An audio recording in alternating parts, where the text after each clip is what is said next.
Bonjour Logan. Bonjour Engie, bonjour à tous. Alors pour commencer, direction Dublin, les Irlandais doivent se prononcer par référendum demain. L'organisation de ce référendum était une promesse du Premier ministre. La consultation pose la question de l'abrogation du 8e amendement de la Constitution irlandaise concernant l'interdiction de l'avortement. C'est donc le magazine L'Express qui revient sur l'Irlande, qui reste l'un des pays les plus restrictifs d'Europe. Le viol, l'inceste ou la malformation du fœtus ne sont pas des raisons légales d'avorter. Chaque année, des milliers d'Irlandaises sont contraintes de se rendre à l'étranger, principalement au Royaume-Uni pour avorter. La bonne nouvelle pour ce référendum, c'est que le récent sondage donne le oui en tête avec 56 à 58%, mais les quelques 14 à 17% d'indécis peuvent encore changer la donne. Demain, l'Irlande sortira peut-être grandie avec la mise en place de l'IVG. Allez, on revient en France, pas de plan Borloo pour les banlieues. Oui, le quotidien La Croix nous en parle, pas de plan chiffré, mais un changement de méthode pour établir l'égalité, dixit Emmanuel Macron, qui a dévoilé mardi des mesures pour les quartiers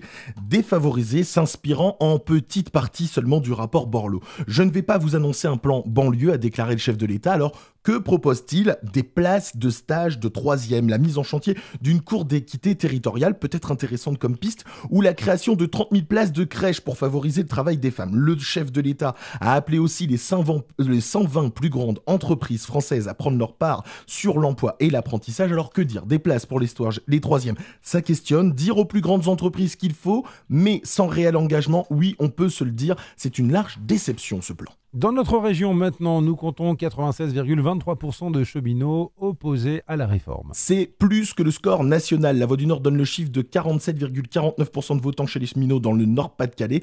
Cette consultation baptisée Vote Action afin de tenir compte de l'avis des cheminots sur le projet de réforme du rail.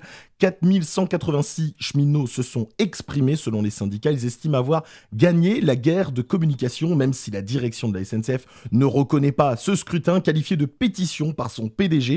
Guillaume Pépi. Les syndicats, eux-mêmes ont proposé, à la consultation organisée par la direction de la SNCF afin de peut-être rejouer la place du PDG, me semble-t-il. Ça ressemble un petit peu à Air France, Allez, Marpan, c'est une dizaine de jeunes qui prendront la direction de l'Albanie. Oui, c'est le maire qui a évoqué cette dizaine de jeunes en décrochage pour leur présenter le projet d'écrit La Sambre, un programme Erasmus et jeunesse avec l'objectif d'entamer un jumelage avec une ville albanaise. L'Albanie, un choix pas forcément commun, mais justement assumé. L'Albanie ne fait pas encore partie de l'Union européenne, mais voudrait bien l'intégrer. Une nation qui connaît la démocratie que depuis peu de temps. Les jeunes qui vont partir resteront une semaine sur place et vont pouvoir découvrir la vie locale entre visites culturelles, rencontres, repas atypiques, mais aussi travail, donc un beau projet pour les jeunes marpantois. Au plus proche de vous.